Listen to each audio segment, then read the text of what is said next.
non, je ne vais pas reprendre les tableaux Excel VR.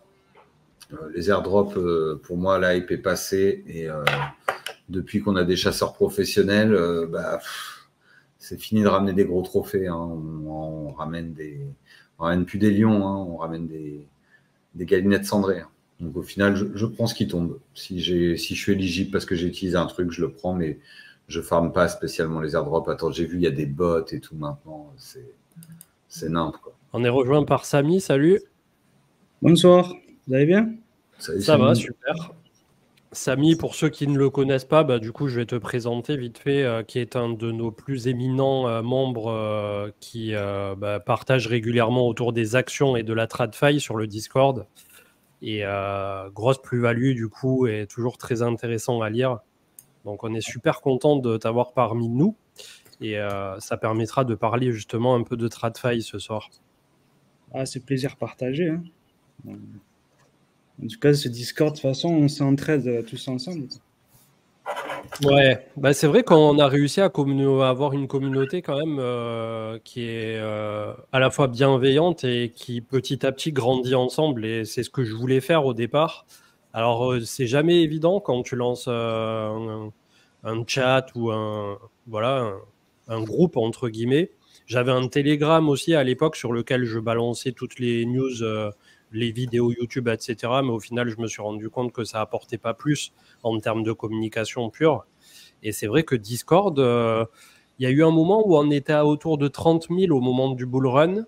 Mais il y a quelqu'un qui avait fait une fausse manip dans nos modos et qui a viré du jour au lendemain la moitié du Discord. Ce jour-là, je crois que j'ai jamais vu aussi rouge de ma life. Bon, peut-être pas, mais on était vraiment dans le dur là. Parce qu'il y avait une fonction qui doit toujours exister, mais qui est moins rude, qui permet sur Discord, quand il y a quelqu'un qui est absent, qui ne s'est pas connecté à Discord, avant c'était 48 heures, maintenant je crois que c'est 7 jours le minimum, de congédier en un clic 5 000, 10 000, 15 000, 20 000 personnes. Là, j'étais complètement fou pour le coup. Et depuis, on a remonté la pente, on est 22 000, je crois, donc peut-être 25 000. Mais c'est vrai qu'on ne le met pas souvent, le lien de Discord. Il nous est beaucoup réclamé un peu partout. On essayait de payer systématiquement le niveau max sur Discord pour avoir un lien unique. Et dès qu'il manque un paiement sur 30 au niveau des rangs de Discord, ça nous fait sauter le lien. Donc au bout d'un moment, on en a eu marre et c'est vrai qu'on ne mettait plus trop le lien. Il y a des personnes qui croyaient que c'était réservé à une certaine élite ou des trucs comme ça, mais pas du tout. C'est un Discord qui est tout à fait accessible, gratuit, mais c'est vrai qu'on ne met pas souvent le lien en avant. C'est vrai qu'il nous faut 14 boosts et on en a 4. Quoi. C'était pas 30 à un moment qu'il en fallait? Là, je suis dessus et pour avoir le niveau 3, c'est 14 boosts. Ouais, mais il y a les niveaux inférieurs. C'est 2 boosts, 7 boosts et 14 boosts. Ok, donc ça fait 21, 23, c'est ça maintenant? Avant, ça devait être une trentaine. Il faut les additionner. Eh oui. Merci Wistam de me remercier pour le tip sur le live de Inox. Ouais, c'était le débrief l'autre fois. Il y avait 165 000 personnes en live sur YouTube. Le jour où on fera des chiffres comme ça, c'est que le BTC sera à 10 millions, je crois. Mais non, c'était vraiment extraordinaire et c'est assez difficile en fait en tant que créateur de contenu de commenter ce que fait quelqu'un d'autre et c'est pour ça que je le fais excessivement peu souvent. Je déteste en fait commenter et quelque part c'est un peu aussi sur les réseaux ce qui saoule au bout d'un moment d'avoir plus de commentateurs que d'acteurs la plupart du temps. Il y a même des gens qui commentent ce que le commentateur a commenté. Donc, la dernière fois, j'ai vraiment halluciné. On a des produits dérivés presque de commentateurs sur les réseaux. Mais là, clairement, Inox, il a marqué son époque. Il a marqué YouTube, je pense, à jamais.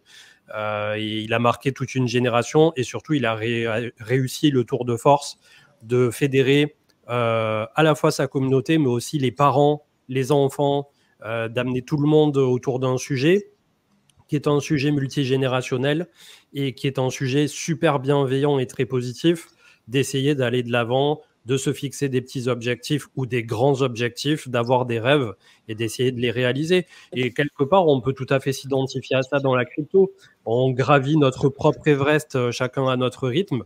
c'est pas facile. Vraiment, en cours de route, on se prend des bonnes avalanches qui vont bien. On tombe dans des crevasses, on se relève.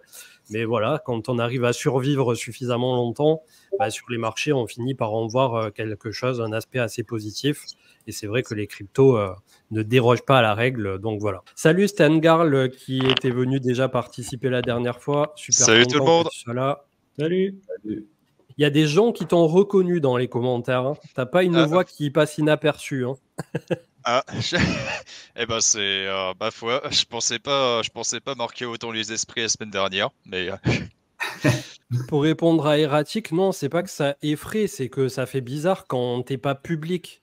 CM est un personnage public, mais moi, IRL, même quand j'ai des amis de la famille, j'ai encore eu là récemment un repas, qu'il y a des gens qui savent ce que je fais et qui viennent me parler au cours d'un repas en mode ah ouais, toi, t'es dans les cryptos et tout, tu fais quoi, YouTube, machin. Les gens, tu vois, ils sont curieux. Et même ça me met mal à l'aise parce que j'ai l'impression qu'il y a un monde en fait entre la personne et CM. Alors que finalement, je suis vraiment à peu près le même que entre la vraie vie et ce que j'essaie de donner sur la chaîne.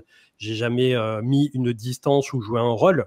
Mais c'est vrai que comme j'ai pas pris le parti de me montrer de suite, il y a cette distance-là de la personne et effectivement de l'apparence.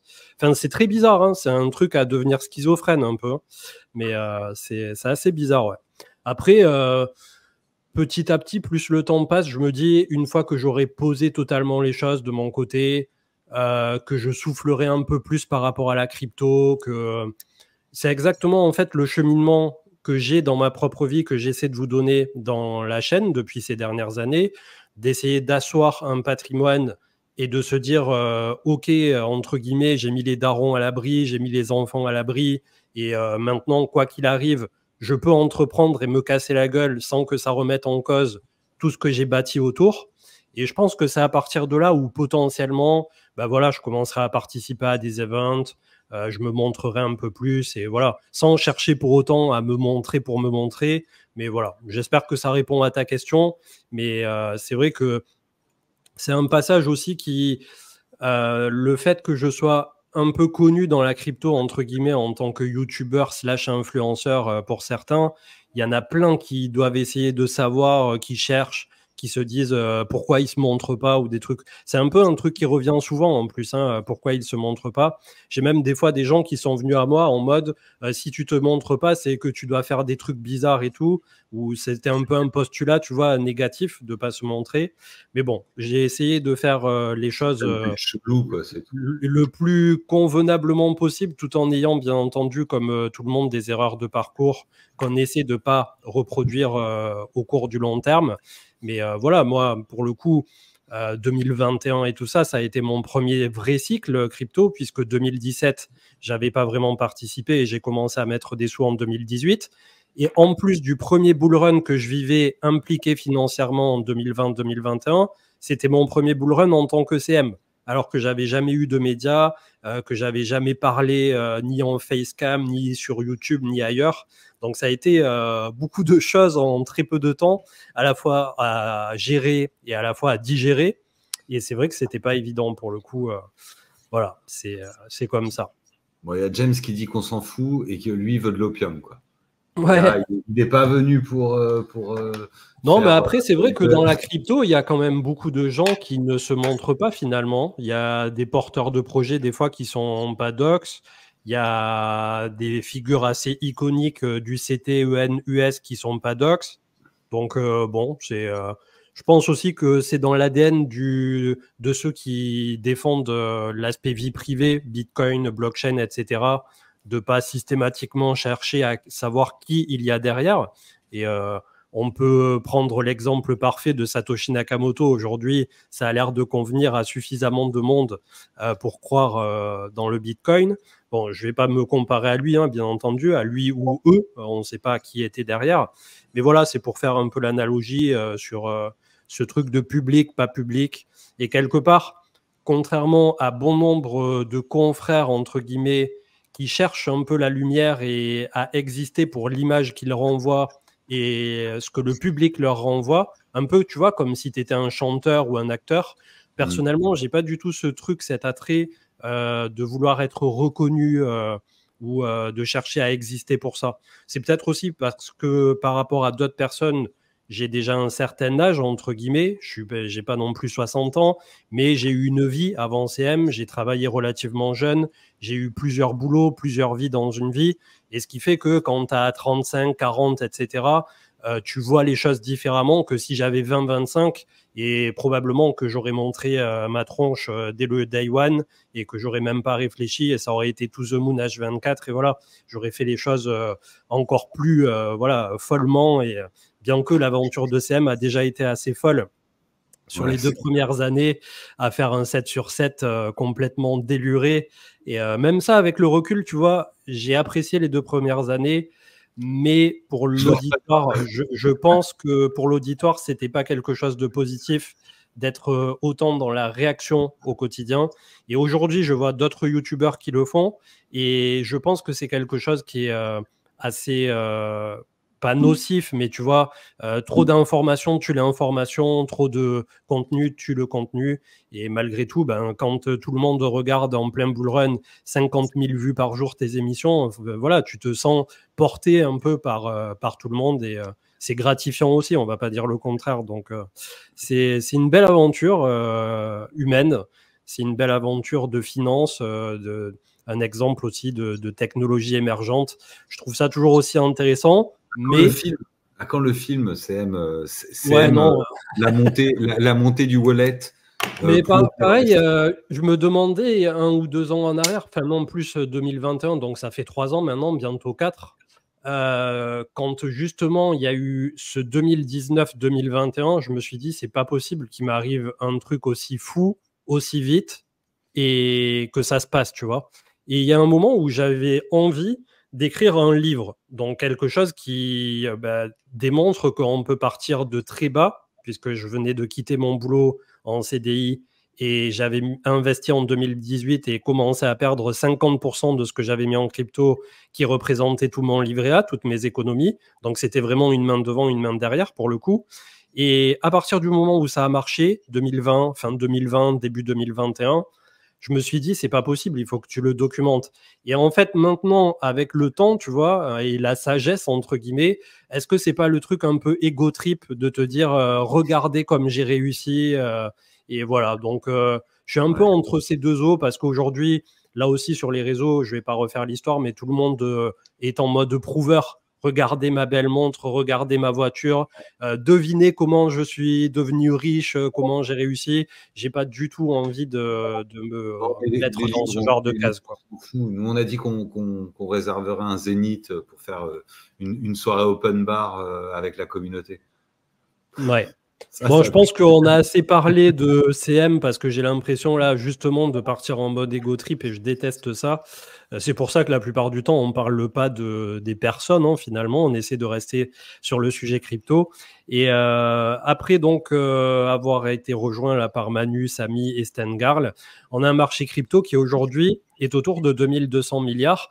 Et la petite ligne jaune que vous avez à l'écran, c'est vraiment la ligne de démarcation hein, qui nous sépare dans un premier temps d'une accélération vers les 2004-2005. Ensuite, on a un point haut qui avait été fait en mars autour de 2007, un peu plus, et la TH actuelle réalisée en novembre 2021, au moment où FTX était encore en odeur de sainteté, entre guillemets, autour de 3000 milliards.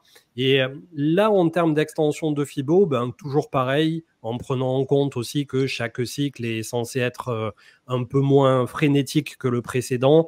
Je pense que tout ce qui se passera entre 4000, 4500 milliards et les 6000 à 7000 milliards, c'est quelque chose qui fait plutôt foi. Là aussi, on en a discuté de ces objectifs souvent avec à la fois des gens de la DeFi comme Marc, avec des porteurs de projets et de plateformes comme les 2 co-founders de Swissborg, par exemple, qui ont quand même, eux, beaucoup de data de leur côté d'utilisateurs et qui voient à peu près comment évolue le marché. Et souvent, on a eu finalement ces targets entre 6 et 8 000 milliards à peu près pour le crypto total, ce qui ferait un x2 à x2,5 dans ces eaux-là de l'ancienne ATH. Ça peut paraître pas énorme pour ceux qui ont rejoint tardivement le marché crypto, mais en termes de capitalisation, ça va commencer à sacrément peser, hein, mine de rien. On serait à peu près à la moitié du market cap du gold, incluant, je crois, les produits dérivés, le gold de papier. Donc, ça commence à faire, et c'est peut-être à partir de là aussi où on va commencer à avoir une volatilité qui se casse un peu plus. Je ne sais toujours pas si le cycle de plateau éventuel, on pourrait l'avoir dès ce cycle. Est-ce qu'on viendra chercher plus tard du 8 000, 10 000 milliards et plus pour le marché crypto? Et est-ce que ça sera là que la volatilité sera totalement cassée? Voilà, en tout cas, pour l'instant, on est toujours dans ce petit canal descendant bull flag sur lequel on s'apprête potentiellement sur une saisonnalité favorable en octobre à renverser la polarité qu'on attend depuis 6-7 mois. Donc, c'est probablement positif, hein, pour le coup. Je ne sais pas ce que vous en pensez, messieurs.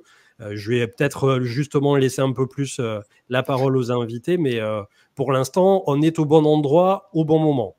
Ouais, moi j'ai souvent dit que tout se déroulait entre guillemets comme prévu. Et tu vois, quand je regarde un peu avec une vue dézoomée, c'est plutôt pas mal. On a parlé pas mal d'incertitudes les dernières semaines au niveau de la macro, au niveau des élections américaines, etc. Et qui jouent, hein, soyez-en sûrs, sur au bout du compte le marché crypto. Si on a un dénouement heureux, j'ai envie de dire, donc c'est-à-dire une élection de Trump, je parle en termes crypto, au bout du compte, hein, c'est-à-dire que je crois que les élections, c'est dans un peu plus de 40 jours. Donc, grosso modo, dans un tout petit peu plus d'un mois, on sera fixé et on saura dans quel sens le marché va vraiment décider de partir. Et après, ce que tu disais en termes de market cap, à mon avis, ça dépendra de la liquidité présente sur les marchés. Donc, est-ce qu'il y aura une impression monétaire pour X ou Y raison, pour cause de récession, pour cause, je ne sais pas. Et ça fera à mon avis la différence au final quand il faudra pricer le BTC et qu'on sort. Donc voilà ma courte analyse, et je peux dire que ça ressemble quand même à un beau bull flag, ta séance, machin. Ça a l'air pas mal quand même. Ça a de la gueule. Samy Estengarl, votre ressenti là pour à la fois le court terme et le moyen terme, est-ce que vous êtes à peu près aligné avec ça, avec une saisonnalité favorable sur un semestre? Est-ce que vous avez des doutes par rapport justement à l'économie traditionnelle? Ça peut être intéressant. Moi, j'en ai un peu, mais bon, c'est pas des doutes. En fait, c'est des doutes où je suis pas encore à 100% certain de ce qui va se passer, parce que bon, il y a des chiffres économiques qui montrent qu'il y a une fragilité quand même. Et d'un autre côté, on a un desserrement monétaire, on a moins 0,5 en moins côté taux. Donc, c'est à voir. Pour moi, le marché crypto, tout se joue dans maximum les 3 prochains mois. Hein. Parce que si dans 3 mois, on n'a toujours pas bougé, honnêtement, je réfléchirais à sortir plus agressivement du marché crypto. Mais pour le moment, j'ai des doutes, mais bon, je me dis, la saisonnalité est favorable, que ça soit côté historique, SP500, Nasdaq, ou côté crypto. Les derniers mois de l'année sont toujours les plus importants. On a une élection US qui est importante, et bon, chaque candidat va essayer de draguer le marché crypto à coup de oui, moi je suis là pour vous, je vous comprends, alors que bon, on sait que c'est que à des fins électoralistes. Donc à voir. Moi je dis à voir, et faudra voir les 3 prochains mois. En fonction des 3 prochains mois, si on n'a pas une poussée d'ici les 3 prochains mois, je remettrai en question certaines choses. Pour le moment, on va rester spectateur. Tu penses que ça peut rallonger de beaucoup, parce qu'on en a parlé aussi ici d'avoir un cycle au final qui s'allonge un peu, qui est un peu différent de ce qu'on a connu, une sorte un peu le super cycle dont on parlait au cycle d'avant, mais un super cycle qui soit entre guillemets un peu plus long. Tu penses que c'est du domaine du possible? En fait, beaucoup de gens se disent, bon, il y a eu le desserrement monétaire, ça va pump. le souci, c'est que là, on a desserré que de 0,5. Hein. Factuellement, on est encore très haut. Donc là, le souci, c'est qu'on va avoir un FOMC meeting en novembre et un autre en décembre. Là, les analystes, on va dire les analystes de diverses banques, disent 0,5 en novembre et 0,25 en novembre et 0,25 en décembre. Ça nous ferait un point en moins. Un point en moins, c'est correct, mais les taux restent élevés. Donc, il faudra voir à ce moment-là, sur les 3 prochains mois, est-ce que le chômage continue d'augmenter? En ce moment, il est à 4,3 aux États-Unis. Si ça continue d'augmenter, ben là, la Fed elle va commencer à baisser d'une manière avec une cadence plus élevée. Et à ce moment-là, moi, je pense que court terme, on se prendra une petite tarte, mais ça, pas une récession non plus sévère, peut-être moins 5, moins 10% sur les marchés traditionnels. Et quelque part, ça serait bien pour les cryptos, parce qu'au moins, on verrait le bout du tunnel plus vite. On sera plus vite fixé sur ce qui va se passer. Mais d'un autre côté, si le chômage baisse et que finalement on arrive sur un soft landing tout à fait classique, bon, c'est bien aussi, hein, mais quelque part, la liquidité va venir plus lentement parce que les taux resteront élevés plus longtemps. C'est ça aussi. C'est d'ailleurs ce qu'a l'air de jouer totalement le marché en ce moment, hein, le soft landing. Donc, tant que le marché est aligné avec ce qui se passe, on est bon. Mais comme je suis tout à fait d'accord avec ce que tu disais, sur cet horizon de fin d'année, si on n'a pas la seconde vitesse qui est passée pour le marché crypto et revenir chercher ces 70-75 000 et voir un peu ce qui se passe, on va peut-être louper après la fenêtre de tir. Donc, moi, je vois ça sur le semestre, mais avec effectivement un marché crypto qui doit prouver sa force là, maintenant, sur la fin de 2024 pour perdurer ensuite sur cette dynamique ultra positive au premier trimestre 2025. Et si jamais ça n'arrive pas, ça veut dire que le marché US, effectivement, n'a pas pris la bonne route. En tout cas, c'est l'image que je m'en fais. Tout à fait. En plus, on voit qu'il y a un rattrapage à jouer. Le SP500 est sur ses plus hauts. Hein. Maintenant, tout le monde parle des 6000 points. Donc, le BTC, lui, a un retard quelque part. Il est un peu en lag, quoi. Ouais, mais je pense que ça, c'est vraiment dû au fait qu'on a vraiment des incertitudes. On le disait la semaine dernière, démocrates, républicains, si ça passe, les marchés, visiblement, sont pas forcément hyper inquiets de la chose parce que la politique, on va dire, aujourd'hui, c'est des démocrates et la politique de la Fed, etc., je ne sais pas si elle est vraiment impactée par ça. Par contre, au niveau crypto et ce qui nous intéresse, c'est-à-dire quand même énormément tout ce qui a trait à la régulation, on est beaucoup plus impacté. Moi, c'est ce que je suis certain que c'est ce qui fait que, en ce moment, on a justement ce faux plat entre guillemets où on ne sait pas vraiment, on se pose des questions. Mais si on continue à se poser encore des questions comme ça va ressembler au mood qu'on avait en septembre 2020. Hein. Moi, je dis ça, je dis rien, mais en septembre 2020, on se posait aussi des questions. On ne savait pas trop, on se disait ça a l'air de partir. On est qu'à une bougie verte, tu vois, de se dire qu'au final, on va peut-être y aller. Après, il faudrait un catalyseur pour que effectivement ça démarre plus sur les chapeaux de roue. En tout cas que ça lève les incertitudes dans lesquelles on se trouve. Stengarl, je ne sais pas si tu avais un avis là-dessus.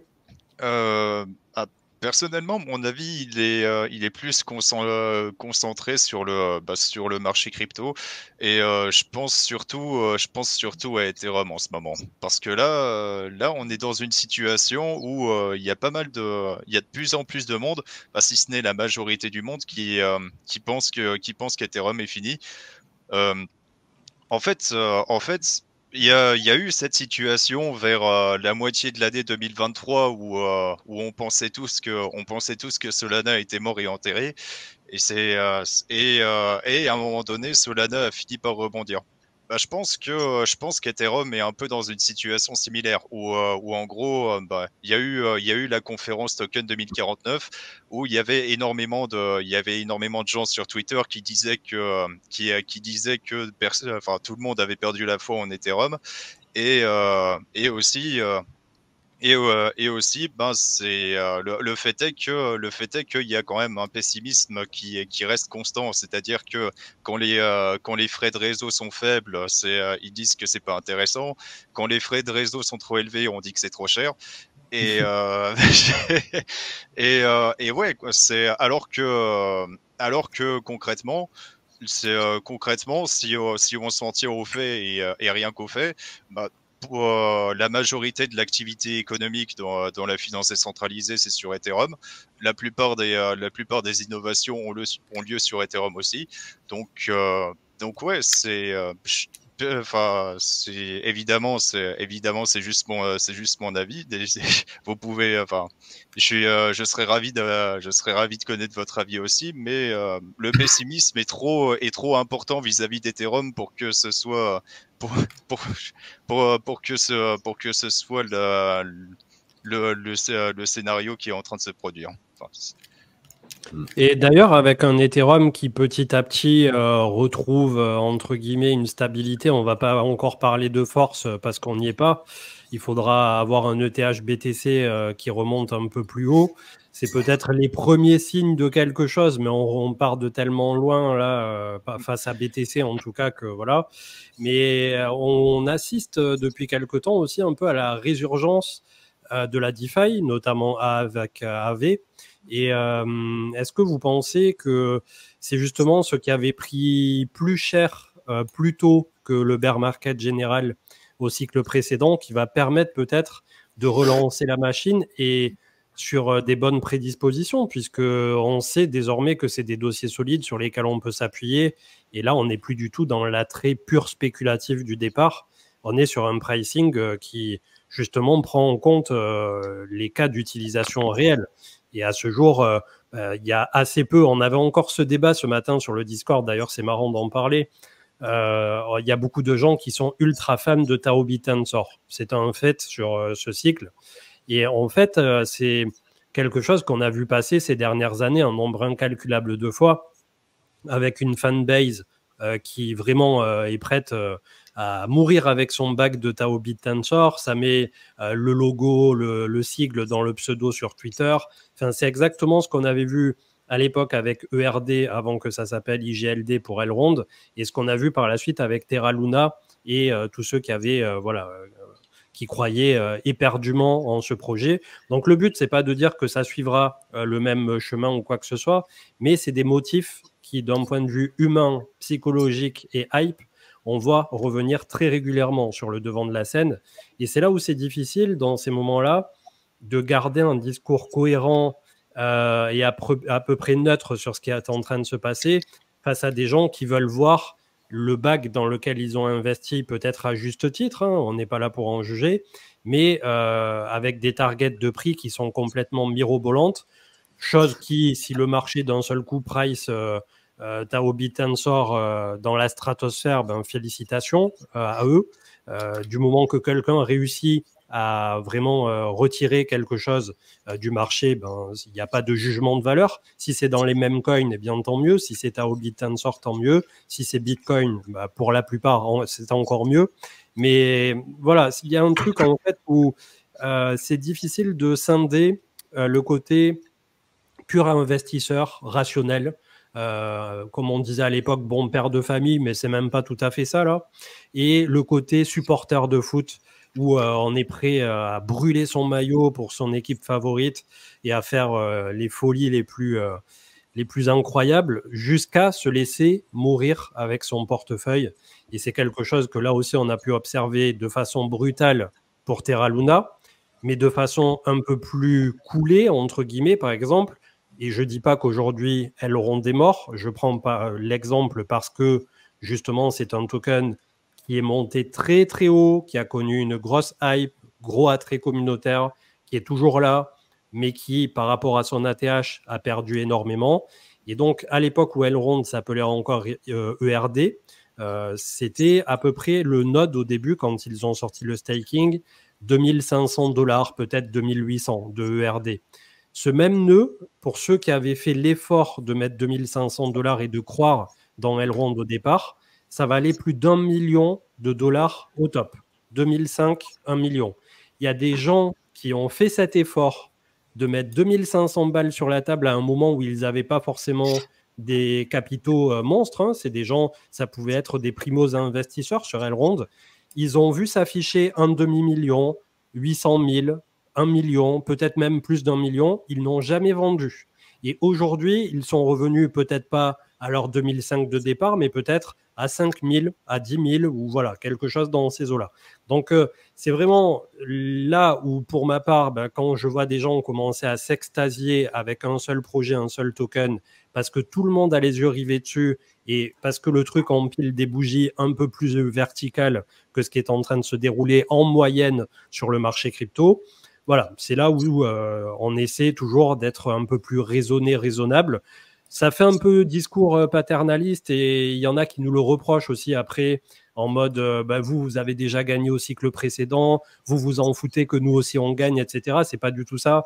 Comme on disait la dernière fois, on est super content et encore plus quand c'est notre communauté qui arrive à faire des gains. Mais à partir du moment où vous avez réalisé des grosses performances sur X, le nom de votre token, peu importe comment il s'appelle, voilà, il faut savoir passer à la caisse et d'autant plus quand c'est des gains qui sont mirobolants. C'est plutôt sur ça qu'on essaie d'axer notre discours qui reste bienveillant malgré tout. Mais on est quand même là pour make it. Hein. Enfin, moi, j'ai pas encore assez make it pour dire que je sais pas refait sur 3 générations. Hein. Mais en tout cas, dans ce que tu dis, ce que je retiens, c'est on a déjà eu un aperçu en ce début d'année 2024 de un peu la hype de ce que tu disais sur les projets, sur les tokens, je vous avais dit, et moi j'ai parié là-dessus et ça marche, et d'autres, et moi j'ai parié là-dessus, ça marche pas, etc. Donc au bout du compte, effectivement, je sais qu'il y a pas mal de gens qui sont là depuis pas mal de temps. Je pense que là où il faut vraiment se concentrer, c'est retrouver ses sentiments, savoir les reconnaître et savoir, comme tu dis, sortir parce que ce cycle pour les alts sera toujours aussi violent que que les précédents.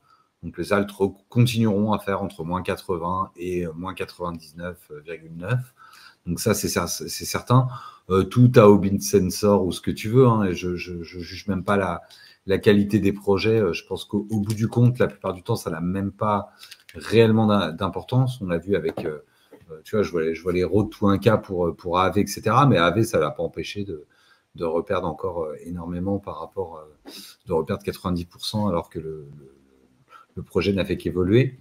Donc, je pense qu'il faut plus se concentrer là-dessus, sur savoir reconnaître ces moments d'euphorie et savoir garder la tête sur les épaules. Parce que si c'est pas vous qui prenez au marché, c'est le marché qui vous prendra. Et ça vous le savez, puisque le marché a toujours raison. Donc, puis il y a la dimension aussi, je pense, et ça c'est quelque chose aussi que les gens prennent assez peu en considération quand ils investissent. Ceux qui vont rentrer maintenant là sur Taobi Tensor et qui, allez, je vais dans le sens du consensus, il y en a qui disent que ça va faire 2000, 3000, 5000 $ par Tao. Pourquoi pas? La personne qui rentre aujourd'hui, je ne sais même plus à combien on est, je vais vous dire ça en direct. On va prendre une moyenne autour de 2500 $ pour ne pas partir complètement en couille. On est à 541 $. Donc en gros, ça fera un x5 de là. Les investisseurs qui aujourd'hui sont sur Tao et qui regardent les émissions de youtubeurs ou des trucs comme ça, la majorité du temps, ce n'est pas des gens qui ont des moyens complètement démesurés. Donc là aussi où il faut se mettre à la place de la personne raisonnée, c'est aujourd'hui si vous rentrez sur un Taobi Tensor, et là il n'y a pas tout l'historique je crois du listing puisque le point bas était autour de 29 $, mais à mon avis le listing primaire était beaucoup plus bas que ça. En rentrant maintenant, peut-être que vous avez un x5 devant vous si tout le monde continue de bourriner sur Tao et que ça finit dans le top 20, dans le top 15, dans le top 10. Là, vraiment, j'essaie d'aller dans le sens de ceux qui pensent ça. Mais quand on regarde la réalité du market cap, si par miracle, on avait un Taobi Tensor à 2500 $, ça fait à peu près moins d'un x5 de là où nous nous trouvons. Donc, les personnes qui auront mis, par exemple, et c'est déjà une belle somme, 1000 $, 5000 $ ou quelque chose comme ça sur Taobi Tensor, ça va leur faire pour 1000 $, 5000 au mieux, et pour quelqu'un qui aurait mis 5000, 25 000. Or, quand on va arriver avec un Tao justement qui irait jusqu'à 2500 $, pleine euphorie, alt season, BTC Dominance qui chute de dizaines de pourcents d'un seul coup, etc. Ether à 10 000 $, Solana à 400, 500, enfin vous voyez un peu l'euphorie qui pourrait régner à ce moment-là. Est-ce que les gens qui l'ont pris aujourd'hui à 500 en espérant les 2005, ils vont le vendre à x5? Ils vont se dire, si on est à 2005, on va à 3000, on va à 5000, il y aura toutes les targets les plus frénétiques, il y en a qui viseront 10 000. Et c'est comme ça, en fait, que systématiquement, les hypes qui sont créés sur un token qui a déjà bien performé et qui est déjà bien capitalisé, il faut prendre en considération ce que la personne, elle met sur la table déjà, ce qu'elle va en retirer, mais surtout prendre en considération aussi qu'à partir du moment où on a le top de hype, vous sortirez jamais sur un top et vous allez vous laisser un peu glisser derrière. Donc, il y a tellement de paramètres qui entrent en jeu autour de ça que pour ma part, je préfère parfois ne pas commenter tout court plutôt que de dire à des gens fais attention quand même à toi. Ceux qui restent malgré tout bienveillants, je ne suis pas là pour dire à qui que ce soit ni quand acheter, ni quand vendre ou quoi acheter ou quoi vendre. J'essaie juste d'avoir le recul de ces différentes années à présent face à tout ça. Et c'est là où il y a des gens qui pensent que quand on parle avec pessimisme du Bitcoin ou d'Ether, ça veut dire que on essaie de jouer contre les gens ou des trucs comme ça. Enfin, c'est complètement bizarre quoi, d'avoir ce genre de réflexion. Donc, on vous souhaite à tous que Taobit Tensor, si vous êtes positionné dessus, aille beaucoup plus haut. Mais faites attention de premièrement sortir au fur et à mesure quand vous êtes large en gain, ce qui, je l'espère, aujourd'hui est le cas pour bon nombre d'entre vous, puisque si vous rentrez ici, probablement que les gains sont déjà très largement amoindris. Et une fois que vous aurez passé ce cycle, on en rediscutera quand on sera au prochain bear market. Vous verrez que les tokens qui auront été les plus hypés sur ce cycle ne seront probablement pas ceux qui le seront dans les prochaines années. Et ça fonctionne pour à peu près tout. Hein. À ce jour, il n'y a que Bitcoin qui a tenu la barre haute parce que c'est un peu le roi incontesté dans ce qu'il représente. Mais sinon, même pour Ether, j'ai envie de te dire, voilà, ça a été laborieux comme chemin. Alors, le reste, n'en parlons même pas, quoi. Et comme tu disais, Manu, AAV, c'est moins 99,9 en 2018 et c'est moins 92 en 2022.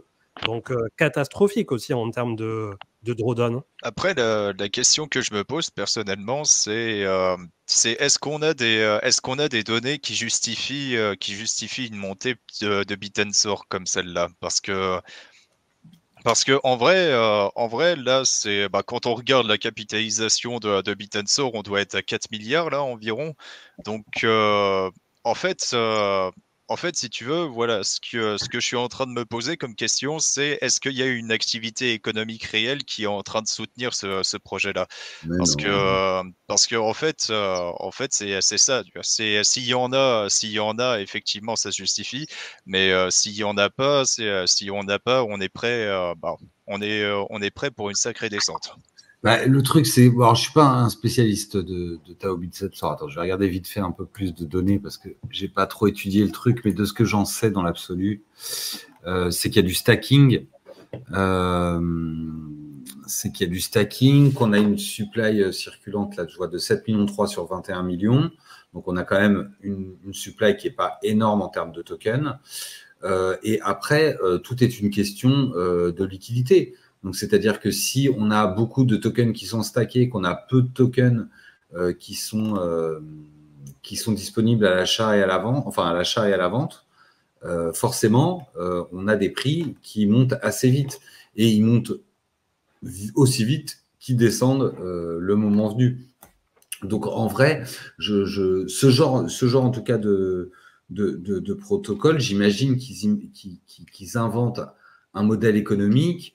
Aujourd'hui, est-ce que ce modèle économique est déjà en exercice? Je ne suis pas sûr. Et est-ce que leur produit également est déjà en activité, est déjà, entre guillemets, vendu? Ou est-ce que on table sur quelque chose qui sera intéressant dans le futur? Ça, c'est vraiment le pari court terme et moyen et long terme. Et si on peut prendre un token qu'on connaît bien ici, puisqu'il y en a qui disent que c'est la AAV Chain, donc parlons-en. AAV, quand ça sort sous forme de lend, le prix est très bas. il pump avec le premier bull run et il redescend de 99%. Et en fait, aujourd'hui, il est quand même déjà beaucoup plus haut qu'il ne l'était durant son premier bear market. Et si le produit continue et génère des frais, génère des fees, etc., au bout du compte, s'il rencontre un vrai succès, on va dire, économique, effectivement, il y a de grandes chances qu'il aille plus haut. Et ça, c'est sur une vision moyen-long terme. Mais sur la vision court terme, au bout du compte, ça ne l'empêchera pas de pouvoir pumper en plein bull run et de reperdre, alors peut-être pas 99% cette fois-ci, mais on voit que la première fois, il a perdu 99 et quelques pourcents. La deuxième fois, il a dû en perdre 90. Peut-être qu'au prochain cycle, il en perdra que 75. Et au bout du compte, c'est parce que on est quand même dans un écosystème très spéculatif. Et au bout du compte, voilà, le token et le protocole, souvent, c'est presque deux choses à dissocier. Et si on s'intéresse à un token, à ce moment-là, si c'est pas pour de la spéculation, on peut se mettre sur une échelle qui est beaucoup plus long terme qu'elle ne le serait, voilà, qu'elle ne serait en pleine euphorie, plein dans l'euphorie d'un bull run, quoi. Après, globalement, moi, ça fait pas mal de temps que j'ai toujours le même avis et il n'a pas vraiment évolué avec le temps. J'ai du mal à lier blockchain et IA parce que l'IA est demandeuse énormément en ressources et notamment de calcul. Et la blockchain n'a pas résolu ses propres problèmes au niveau justement des ressources et des transactions par seconde, de l'infrastructure. C'est pour ça que ça pousse aussi beaucoup le domaine du DePIN. Alors, c'est très bien qu'il y ait des projets qui veulent faire de l'IA sur la blockchain, mais à ce jour, personnellement, si je dois choisir entre des projets qui sont connectés entre guillemets à l'IA, je vais plutôt aller vers quelque chose qui s'apparenterait à du NVIDIA dans la blockchain qui serait Render, plutôt que vers Tao BitTensor. Et il y a des personnes qui disent oui, mais c'est parce que tu connais pas, machin. On a pris le temps quand même de faire nos devoirs, comme on le dit souvent. Et j'ai regardé ce qu'était Fetch AI, que je connaissais mal. Je connais iExec RLC depuis 2017 que c'est sorti. Et maintenant, on a des nouveautés. À l'époque, il y avait Golem aussi, qui d'ailleurs vendent de leurs Ethers 1000 ans plus tard. Bon, bref, c'est un autre débat, je ne vais pas rentrer là-dedans. Mais ça existait déjà, en fait, tout ça. Il y a des années et des années. Sauf qu'aujourd'hui, la blockchain, c'est une vraie problématique juste pour elle. Il n'y a pas assez de ressources, il n'y a pas assez d'infra, il n'y a pas assez de use case. Donc, le fait qu'on ait une hype autour de l'IA, c'est très bien et ça a bénéficié au Web3. Mais à ce jour, quand on lit complètement blockchain et IA, jusqu'ici, ça a été que du proof of concept. Ça a permis voilà, de faire émerger des nouveaux projets. Mais je suis toujours pas convaincu du résultat. Et même l'IA, elle est en telle constante mutation, l'IA pure. Hein. On a des gens tout à l'heure sur le Discord d'ailleurs qui en discutaient. Il y a un ou deux gars qui travaillent dans l'IA et qui le propagent dans des grosses sociétés, des superstructures. Ils disaient, mais la blockchain, on n'en a jamais entendu parler, quoi, d'un point de vue grosse entreprise ou des trucs comme ça. IA/blockchain dans la vie réelle, ça n'a aucun use case et apparemment, c'est pas près d'arriver. C'est ce que nous disaient des gens qui travaillent dans l'IA. Donc, nous, on est dans notre microcosme à faire du proof of concept et à dire c'est bon, il y a tout qui va péter, c'est trop génial. Et voilà. Et de notre côté, il y a la réalité du terrain. Alors, on en revient à, comme tu disais très justement, Manu, à l'instant. Est-ce qu'un token représente réellement son activité économique plutôt qu'une hype transitoire et une communauté et des trucs comme ça? On n'est pas là pour dire, on prend pour exemple Tao et il y a des gens qui vont dire oui, mais j'ai vu tout à l'heure sur le chat, vous faites du bashing et tout. La plupart du temps, c'est vous qui demandez à en parler et chaque semaine, on vous redonne le même avis et chaque semaine, vous nous redites la même chose. Donc, non, mais après Tao, c'est un exemple parmi tant d'autres. Hein, quand on dit Tao, franchement, moi, je ne suis pas un BTC Maxi ou quoi que ce soit, mais je suis tout à fait d'accord avec ceux qui disent que il y a max de shitcoin, quoi. Oui, clairement, il y a max de shitcoin. Et après, en fait, la plupart du truc, c'est un casino. Une fois que tu es au courant, tu prends tes responsabilités, tu te mets tes objectifs Et on sait très bien que pendant le bull run, c'est comme d'hab, il y a 90% de perdants et basta, quoi. Après, au bout du compte, c'est pas pour dire du mal. On est là pareil. Et je vous dirais, effectivement, si j'avais acheté plein de Tao à 2 $ et qu'il en vaut 2500, je vous dirais, franchement, gavage, trop bien. Après, si vous me demandez s'il faut en acheter, je vous dirais, s'il est à 2005 et qu'il va à 5000, au bout du compte, non, je vous dirais pas d'en acheter. Vous êtes rentré trop tard. Trouvez une autre verticale, trouver autre chose, tenter un autre coup, quoi. Tu vois, par exemple, je prends un autre exemple. Là. Je vois dans le chat, et CRV, on achète à ce prix-là ou pas? Bon, c'est une bonne question. CRV, il est claqué au sol. Si tu dois l'acheter, j'ai envie de te dire, tu peux l'acheter maintenant. Parce que grosso modo, il peut aller plus bas, donc il peut aller à 0. Ça, c'est possible. Mais en même temps, il peut aussi surperformer et monter. Et étant donné qu'il a un ATH à 6-7 $, il y a de la marge, tu vois. Le chart est dégueulasse. Le protocole tourne toujours. Il paye. Mais est-ce que tu as envie d'investir là-dedans?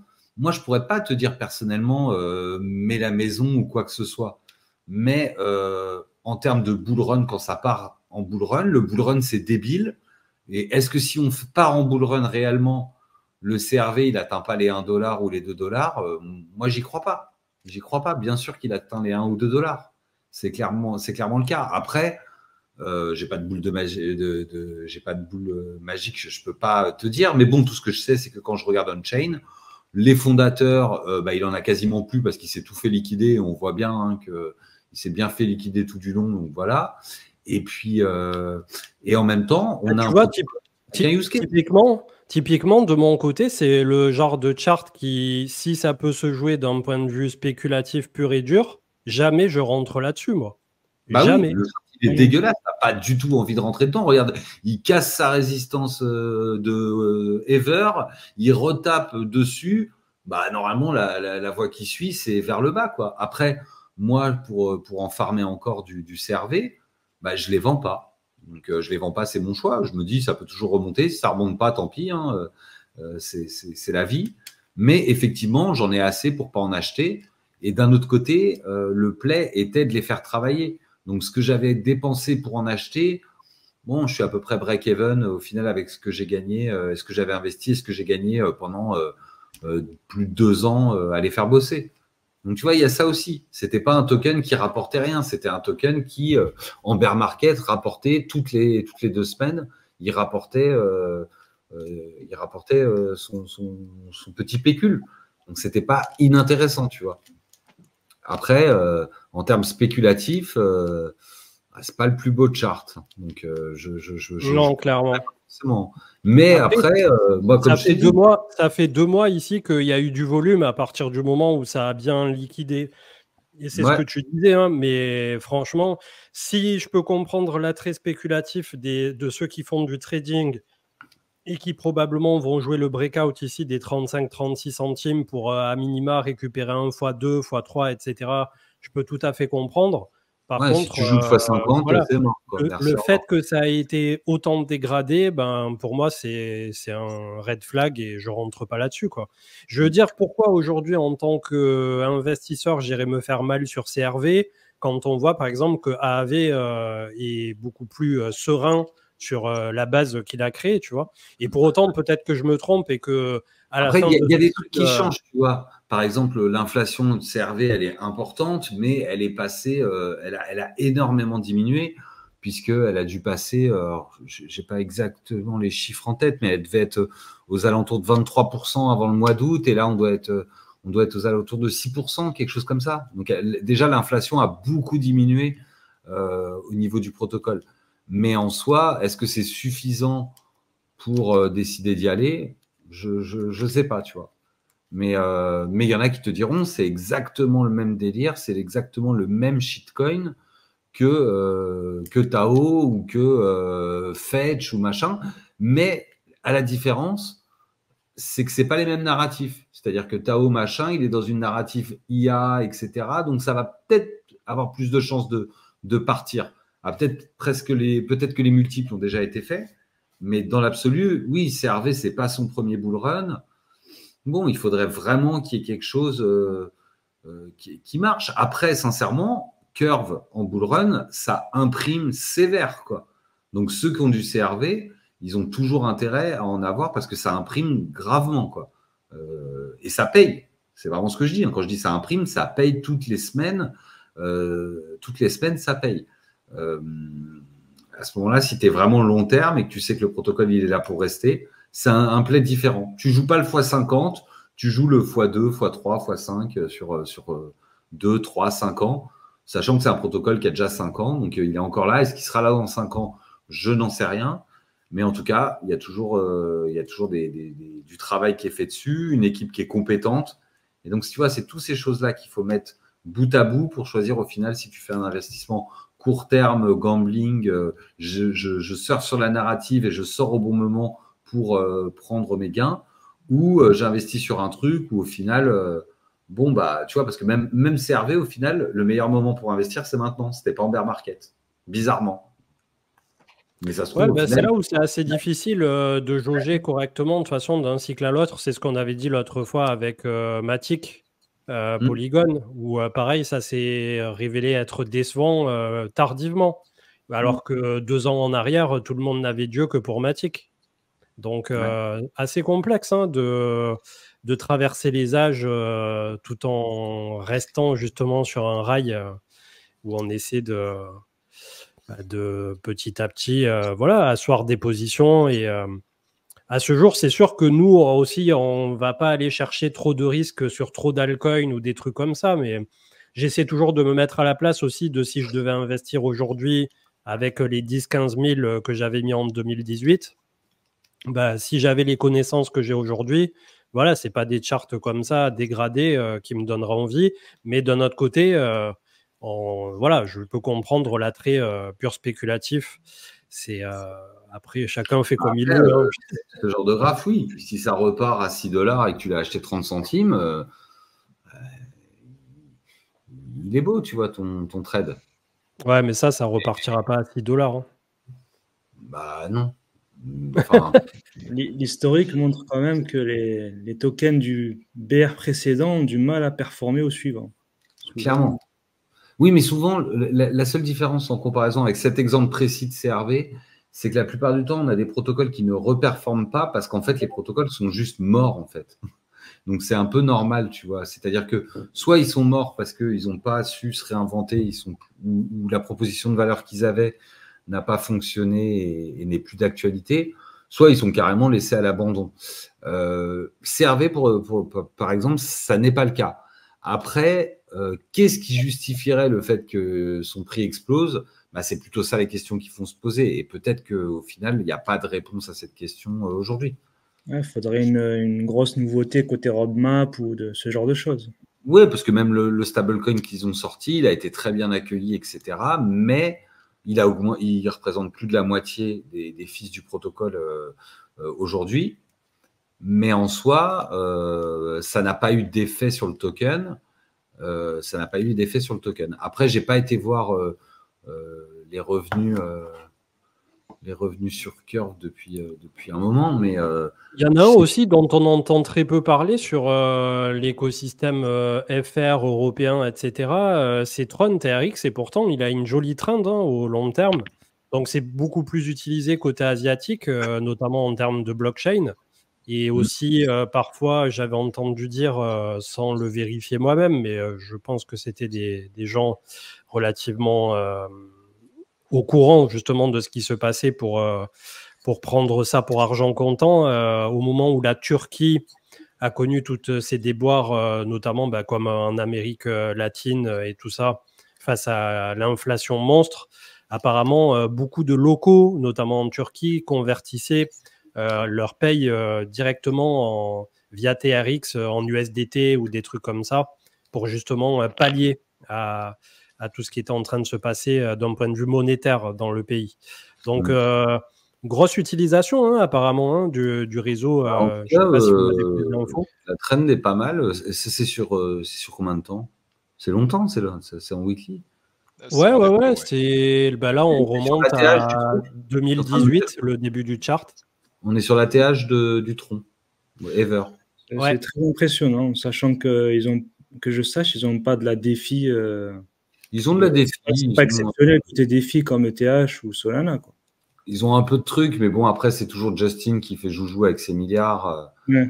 Mais en tout cas, ça démontre, tu vois, ce chart, ça démontre quand même d'une accumulation certaine depuis un peu de temps. Ouais, c'est surprenant. Je te rejoins là-dessus. Et après, moi, ce que j'adore, hein, et ce que vous allez adorer, et ceux qui connaissent, ils diront pas le contraire, hein, mais c'est les price discovery, quoi. Parce que les price discovery, c'est toujours génial parce qu'il n'y a pas de vendeur. Et donc, ça pop comme des bouteilles de champagne. Ça, j'avoue que c'est assez sexy comparé à la trend qu'on a vue juste avant.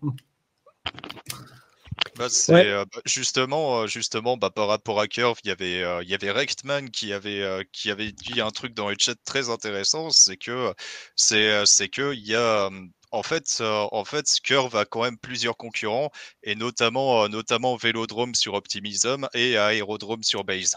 Et en gros, si on veut, c'est surtout ces plateformes d'échange là, elles ont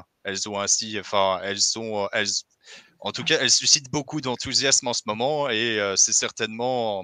Après, il y a certainement d'autres raisons aussi, mais c'est cette concurrence-là, c'est une des raisons pour lesquelles l'action du prix sur le CRV est vraiment pas folle.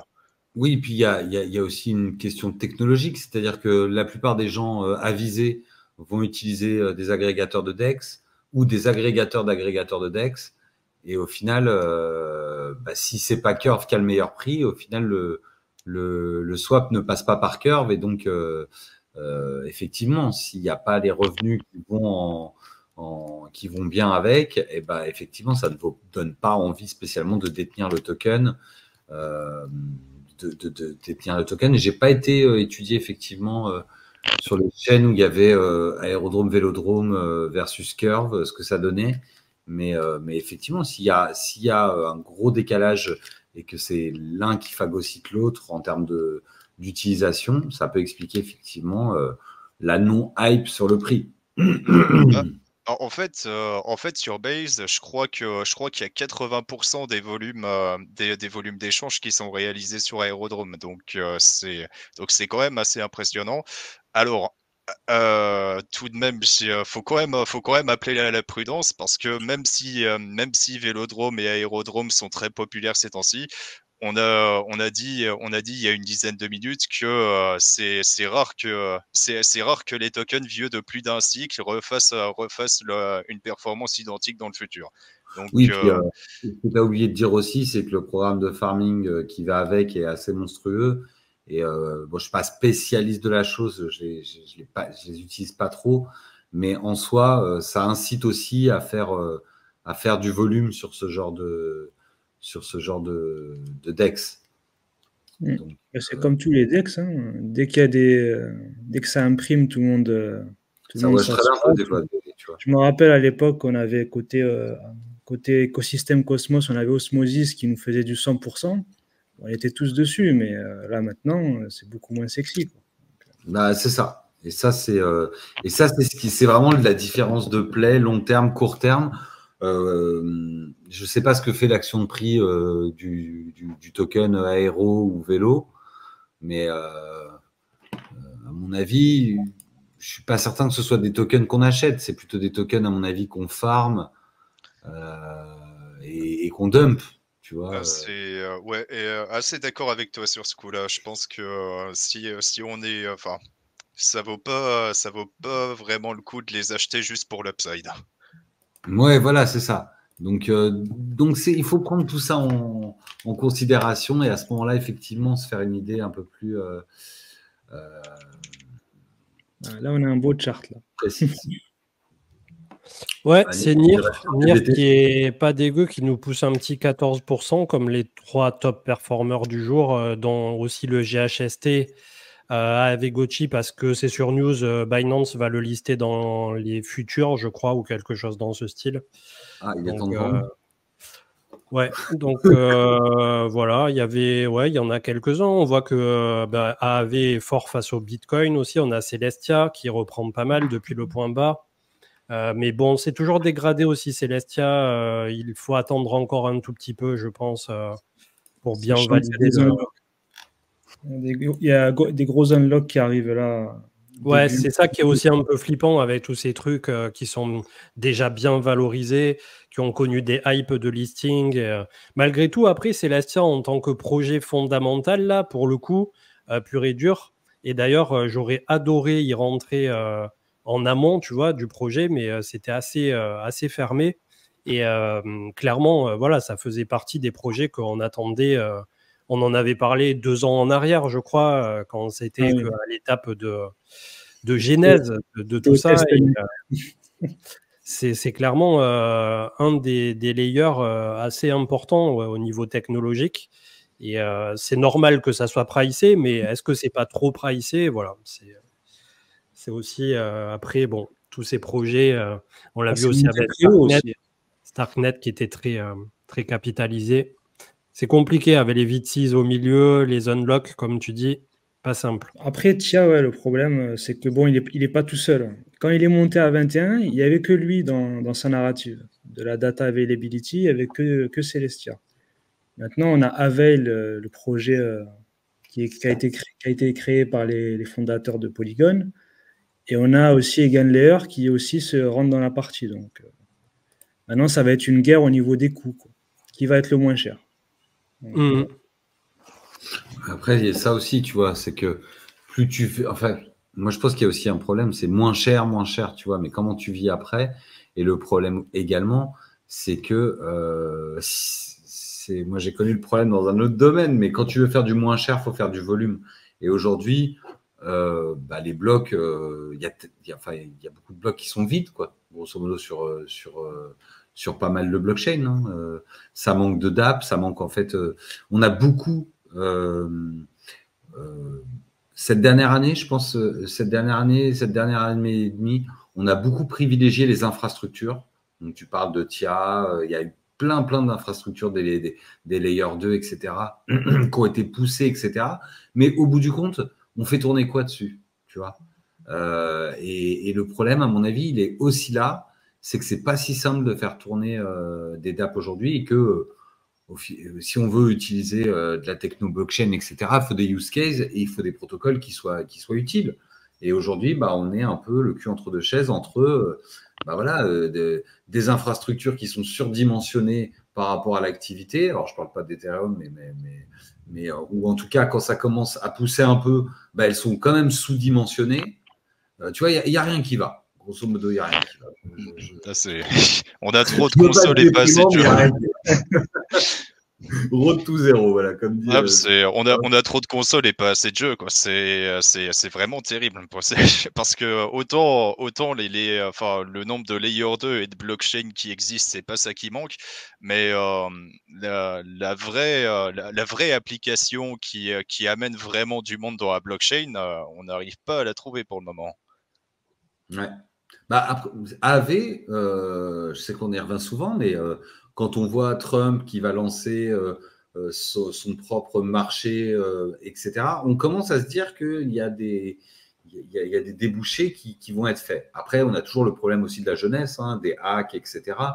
Les gars ne vont pas mettre 20 000 milliards sur un protocole pour qu'il se fasse hacker et finir en Corée du Nord, tu vois.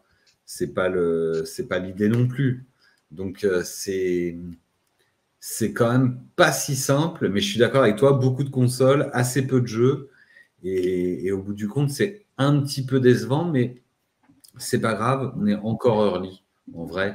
Et au final, tu vois, ce que je me dis quand je regarde ma liste que j'ai vachement épurée, là, je sais pas, il y a peut-être 1, 2, 3, 4, 5, 6, 7, 8, 9, 10... Allez, maximum une centaine d'alts là dans ma liste de suivi. J'en avais peut-être 500 avant. Je suivais tout et n'importe quoi. Donc récemment, j'ai épuré à mort en fonction déjà de si le projet était bien debout sur ses deux pattes et aussi d'un point de vue de l'action du prix. Est-ce que voilà, les deux étaient convenables, on va dire. Donc j'ai essayé de garder une liste comme ça un peu épurée. Et même en n'ayant qu'une centaine, je pense qu'il faudrait refaire une épuration de diviser par 5, voire diviser par 10 pour en garder que 10 ou 20.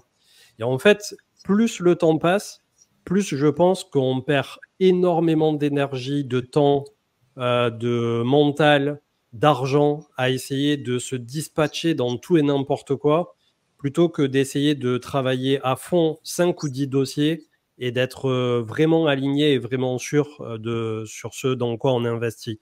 Alors aujourd'hui, c'est le travail que j'ai fait de mon côté et mon portefeuille, je l'ai très très peu touché ces derniers mois et tout ça par rapport à ce que je m'étais projeté justement. Alors il y a des bagues qui finalement sont montées un peu plus haut que ce que je pensais. Il y a des bagues que j'aurais préféré avoir un peu plus grand en termes de pourcentage par rapport à mon portefeuille crypto global. Mais là, aujourd'hui, j'ai pas foncièrement envie de beaucoup y toucher. Et pour autant, tu vois, quand je regarde une centaine d'alts comme ça en screener, ben, le simple fait de les voir, il y a des charts qui me plaisent, il y a des trucs où je me dis, oui, là, tu pourrais mettre un peu de sous, etc. Et ben, ça reste une pollution mentale. Parce que tu vas commencer à te dire, est-ce que je convertis du Bitcoin ou de l'Ether contre autre chose? Et au final, on a vu que la majorité du temps, c'était pas le truc super porteur, en tout cas pour des positions long terme. Donc c'est vrai que c'est difficile. Et encore là, je parle de 100 alts dans ma liste qui sont des alts qui soit ont suffisamment de longévité, soit ont démontré de la force sur l'année en cours, roulante. Mais ceux qui vont dans le top 1000, 2000, 5000, à mon avis, tu as de quoi te faire littéralement exploser le cerveau au quotidien à essayer de dig des projets, en passer 500 pour trouver peut-être un porteur, tu vois ce que je veux dire? Donc je me dis qu'on se fait un peu du mal tout seul aussi au travers de ça, de pas arriver à se focus sur certaines choses ou certains bons dossiers. Et c'est peut-être aussi quelque chose qui peut paraître un peu, comment dire, qui rebute certaines personnes de ne pas avoir de la nouveauté. Et je sais qu'il y a beaucoup de gens, notamment dans la communauté, qui en demandent d'avoir des nouveaux projets, de la nouveauté et tout ça. Mais c'est vrai qu'autant, comme je disais en intro de cette émission, 2020-2021, c'était mon premier cycle réel en tant qu'investisseur et en tant que CM. Donc, on a découvert ça à la dure, quoi. Mais là, aujourd'hui, avec le recul, j'ai vraiment du mal à m'enthousiasmer sur les alts. Donc au final, peut-être que les maxis ont raison quand on a traversé suffisamment de bears et suffisamment d'années dans la crypto, on finit par revenir aux fondamentaux du début, quoi. Non, mais après, c'est ce que tu dis, c'est qu'au final, tu vois, il y a des projets qui sont… Maintenant, on commence à avoir la vision sur certains projets qui durent. Alors, est-ce que ça va valoriser leur token? Ça, on ne sait pas. Normalement, j'ai envie de dire oui. Mais au final, c'est à corréler avec une certaine ancienneté. Et tu vois, Bitcoin, bon, bah, on voit que ça continue à monter parce que c'est la base, c'est le papa, mais c'est aussi le plus vieux, d'une certaine façon. Ethereum, quoi qu'on en dise, il monte, il descend, il a été effectivement peut-être un peu surspéculé en ce début d'année. Il a d'autres problématiques aussi que Bitcoin. Mais dans l'absolu, je rebondis sur ce que Stelgard disait en début d'émission. Le FUD est pas mal en ce moment, et moi j'aime bien quand ça FUD parce que l'Ether, s'il nous a bien habitué à quelque chose, c'est de ne pas faire les choses à moitié. Quand ça part, quoi. Et on ne comprend pas vraiment pourquoi. Et moi qui suis dans la DeFi, qui considère que la DeFi est l'un, sinon le principal use case de la blockchain, je sais que l'Ether, c'est ce qui sert de collatéral à la DeFi. Et donc, au final, je sais que l'Ether finira par remonter parce qu'on aime bien l'utiliser en collatéral, que c'est liquide, que ça s'apprécie en bull run, ça permet aussi de se leverage plus, de prendre des risques plus importants, et que les protocoles de DeFi aussi permettent aussi des collatéralisations plus importantes que sur d'autres actifs. Et donc, je ne suis pas vraiment inquiet. Tu vois, oui, puis il existe un monde où une fois que Grayscale ont fini de ventiler les Ethers, de même que ce qu'ils avaient en BTC et tout ça, et une fois que les institutionnels arriveront enfin à pitcher ETH, ETF justement à leurs clients, voilà, on pourra avoir que du positif par rapport à ce qu'on a eu jusqu'à présent. qui s'est révélé assez décevant. Donc, on part de loin, mais on a peut-être à ce jour un peu plus de cartouches à déclencher a posteriori que celles qui ont été toutes fumées en amont par rapport à Bitcoin, en tout cas face à cette période d'ETF. Et puis on aura un bull run avec certaines altes qui ne vont pas exploser. Mais vous ne me ferez pas croire qu'on aura un bull run où on a juste BTC qui explose et Ether qui regarde sur le bord du terrain, assis sur le banc, parce qu'il s'est fait une entorse, quoi. Il n'y a pas de raison. Les fondamentaux de TH n'ont pas bougé, donc il n'y a pas de raison. Non, c'est ça, c'est toujours pareil. Moi, j'ai plein d'Ether, mais le temps que je ne vois pas que la TVL diminue de moitié, que je ne vois pas que toutes les collections NFT toutes les collections NFT les plus fortes se trouvent ailleurs, ou que BlackRock se lance avec des actions ou des biens tokenisés sur une autre blockchain, à ce moment-là, je me poserai des questions. Pour le moment, il n'y a pas lieu de s'en poser. Hein. Non. Pour l'instant, ça n'a pas changé. Les fondamentaux sont les mêmes. Bah oui, et est-ce qu'on pourrait avoir le graphe Sol ETH éventuellement? Parce que oui, je crois que je l'ai. Parce que en fait sur Solana c'est très optimiste et sur Ethereum c'est très pessimiste. Du coup je me dis le sentiment de la communauté est une chose, mais qu'en est-il de l'action de prix concrètement? L'action de prix Sol ETH, là tu es potentiellement sur un point dur, mais c'est assez neutre à court terme on va dire. Mais il y a des gens qui commençaient à mettre en avant sur les réseaux que oui, là très récemment ces derniers jours, on avait un sol qui était un peu affaibli face à Ether, face à Bitcoin et même au dollar. Mais je pense que c'est un peu trop tôt pour le dire. Mais c'est sûr que si on devait avoir un potentiel, entre guillemets, retournement sur sol ETH, ça serait un niveau relativement clé de là où nous nous trouvons. Mais pour acter ça, on a aussi besoin que ETH face à Bitcoin fasse le boulot. Donc, je sais pas. Vrai, moi j'ai un biais sur Sol, vraiment, peut-être que ça va vite, peut-être que c'est bien et tout. Pour l'instant, je trouve qu'il n'y a pas trop de... Enfin, vraiment, j'ai du mal à y croire. Je trouve qu'il y a trop de... reste persuadé, mais c'est peut-être un biais. Je reste persuadé qu'il y a énormément de gens qui ont un intérêt à ce que le Sol y monte et que quand ça va... Quand ça va partir en bull run et qu'il va y avoir plein d'acheteurs pour acheter du Sol parce que ça sera bien marketé, il y a plein de gars qui ont des gros bags à vendre et moi, je ne le vois pas exploser. Il y en a plein qui disent Solana $1000, etc. Et en vrai, tu vois, il n'est pas dit que ça ne prend pas en double top, tu vois, un jour, ce truc-là. On a remarqué aussi, je ne sais pas vous, mais moi, je remarque que Solana, en ce moment, est moins en forme, mais les mêmes coins associés sont aussi moins en forme. C'est parce que quand tu rentres sur Solana, tu vas acheter du même coin, ben, tu n'as pas le choix. Tu es obligé d'acheter du Solana pour acheter ton même coin favori, que ce soit du WIF ou du PP Mémé. C'est bon, quoi. Donc là, on voit que les mêmes coins côté Solana, ils sont moins en forme ces dernières semaines. Et Solana, résultat, ben, il est moins en forme aussi. Et puis même côté airdrop, les projets qui sont là-bas en ce moment, c'est plus aussi exceptionnel. Il y avait Jupiter au tout début qui a fait parler de lui. Mais en ce moment, il y a quelques trucs de DeFi, Jupiter, Camino, machin et tout ça. Mais il n'y a pas non plus grand-chose. Et puis les TVL, j'ai pas été regarder les TVL, mais... Pour répondre à le tout entre deux, qu'on avait critiqué Sol quand c'était à $10, c'est juste que perso, j'aurais pas parié quoi que ce soit en fait quand il y a eu l'effondrement de FTX de Alameda. Je pensais que Sol il allait à 0. Donc en fait, en termes de théorie d'investissement, à aucun moment je payais le point bas de Solana dans ma théorie d'investissement. Derrière, ça s'est avéré, je crois, avoir un point bas, c'était quoi, $8 sur ce cycle, dans ces eaux-là, 8-10. Et ceux qui ont eu les de payer, félicitations à eux, mais c'est surtout des gens qui avaient un bac de Solana qu'ils n'avaient pas vendu, des gens qui avaient du vesting et qui en ont eu en cours de route. C'est pas forcément beaucoup de gens qui se sont bousculés au portillon immédiatement, juste en plein bear market après que Solana se soit effondré, qui ont payé en mode les fondamentaux vont l'emporter. À un instant T, quand tout ça s'est foutu en l'air, avec tout ce que ça impliquait autour de FTX, personnellement, j'aurais pas mis 1 centime sur Solana. Donc le moment où, entre guillemets, on a dû le critiquer, c'était juste pour dire, on rentre pas là-dessus, quand bien même il irait à 1$ ou un truc comme ça.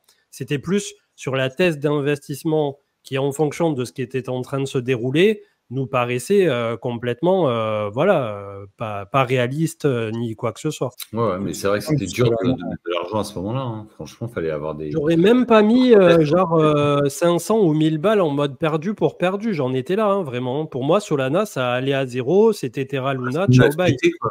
Ça existe encore le FTT au final Ouais, je crois, mais pareil, ça doit partir dans le néant. Hein. Ah, c'est... on peut regarder le FTT juste pour rigoler, mais je pense que ça doit être un token du même genre que Terra, où c'est plus... il fait plus office de même coin qu'autre chose.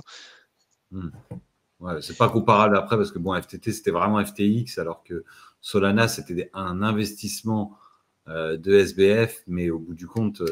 même si c'était fortement lié à la base, c'était pas quand même... Et après, d'un point de vue purement technique, par contre, ça pouvait s'acheter ici autour de 25 à 28$.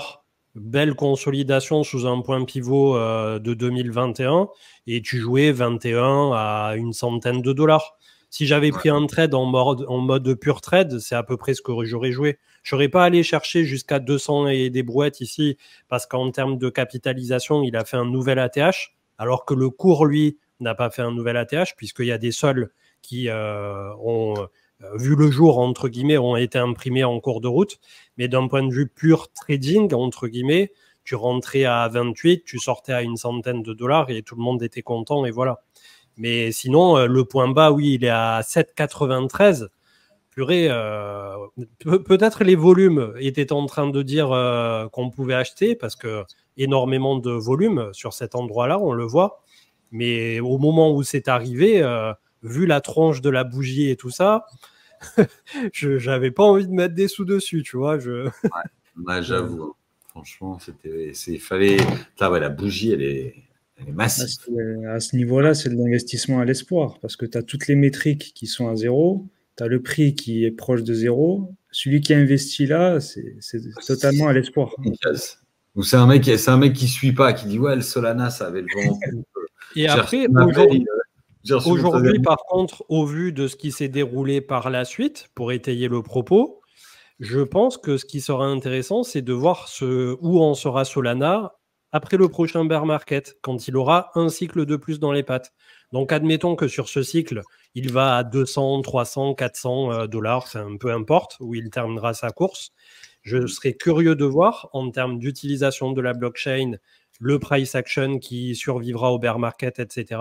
Si on aura le même discours en 2020, je ne sais pas combien, dans 2-3 ans, au futur bear market, pour voir justement où il en est. Et s'il traverse ce grand cycle d'avoir à la fois réussi à renverser la vapeur d'un effondrement programmé, entre guillemets, au moment de FTX Alameda, et d'avoir un cycle de plus dans les pattes où il a totalement regagné une certaine légitimité, là, ok, il n'y a plus de débat, pas de souci. Mais il y a besoin de temps. Et en fait, c'est compliqué de convaincre les gens que pour investir pour du long terme, faut du temps au temps. Nous, dans la crypto, on est basé par les 4 ans du cycle du halving du Bitcoin, mais dans la finance trad, tu me contrediras, Samy, si je dis des bêtises, on est plutôt entre 8 et 12 ans, je crois, un cycle TradFi. Totalement. Hein. Là, en crypto, vous êtes dans une machine qui va beaucoup trop vite pour nous. Déjà, les cycles crypto, j'ai jamais vu ça nulle part ailleurs dans une autre classe d'actifs, quoi. Le fait que tu montes pendant 6 mois, 1 an, puis tu perds tout après, ça demande un timing, des nerfs et tout. Mais c'est très formateur. Hein. Ceux qui sont dans la crypto, ils gagnent des années d'expérience dingue, hein, au niveau des émotions. On a l'impression, après, quand on regarde un chart, que ça soit le SP500 ou les actions américaines, là, les grosses sociétés, les Super 7, que c'est la version édulcorée divisée par 100 de ce qu'on vit dans la crypto, quoi. Ouais, grave.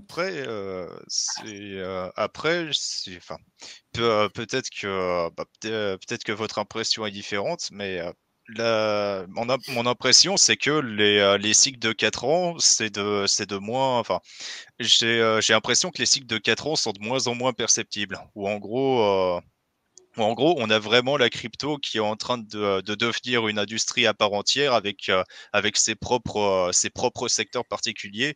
Et en fait, ouais, il y a des moments où je me dis que c'est plus des secteurs particuliers de la crypto qui vont connaître des cycles de hausse plutôt que la crypto dans son entièreté. Bah, Quelle est ce votre sera ton impression avis. vis-à-vis de tout ça?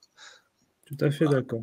Moi, en tout cas, je suis d'accord parce qu'au final, au tout début, bah, tu as des gens qui traitent que du BTC. Il y a peu de monde. Moi, je me rappelle de vieux traders de BTC qui me disaient que c'était facile avant que les gars de TradFi débarquent.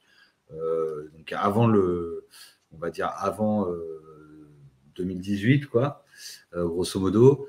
Et, euh, et aujourd'hui, je pense qu'en fait, quand les gros sous vont arriver, bah, ils vont clairement se déverser dans des trucs très particuliers et après carrément dans des entreprises qui seront montées, alors qui seront décentralisées ou pas, mais en tout cas avec des équipes, tu vois, un truc qui sera beaucoup moins entre guillemets start-up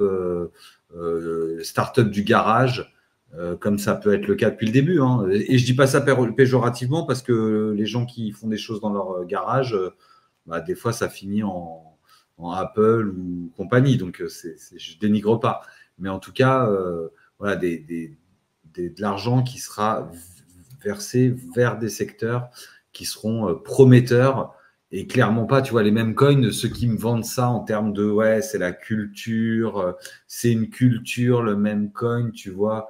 Non, non, non, c'est juste une façon de raser les gogos, de la même façon que tu peux jouer au bento dans la rue ou que tu peux jouer à la fête foraine aux espèces de pinces là qui t'attrapent une fois sur 10 une peluche, quoi. C'est la même. Donc voilà, et ça va demander en tant qu'investisseur d'être de plus en plus aguerri. Et je pense que ça va bien compliquer le space. Donc on croise les doigts pour que ce cycle soit le bon et qu'il y en ait encore un. Quand on aura mes kits, on regardera les autres galérer. Hein. C'est pas grave, c'est pas ton tour, hein. On donnera des conseils, on montera des boîtes de consulting et on dira ouais, là, si j'étais toi, peut-être j'achèterais du CRV, peut-être pas, je sais pas. Je sais pas, attends, je vais te facturer et je vais te trouver un truc. Il y a un truc qui est sorti qui s'appelle Tao qui est pas mal. Ah, mais les trends, faut faire gaffe, hein, parce que là, le cycle précédent, on avait la trend du métaverse. Et moi-même, au bout d'un moment, je me suis dit, mais Sandbox, et le deuxième, j'ai oublié son nom. Je me suis dit, mais ils sont formidables, ils pumpent, tout va bien. Après, quand je creuse un peu plus, je me dis, c'est qui joue à ces jeux? Concrètement, qu'est-ce qui se passe? J'ai vu que c'était que de la spéculation par rapport à Facebook qui se renomme Meta et Zuckerberg et compagnie. Et après, ça s'est vite essoufflé. Et là, si on revoit Sandbox ou. J'ai oublié le deuxième, comment il s'appelle? Decentraland. Decentraland, ouais. Mana, ouais, voilà, c'est ça.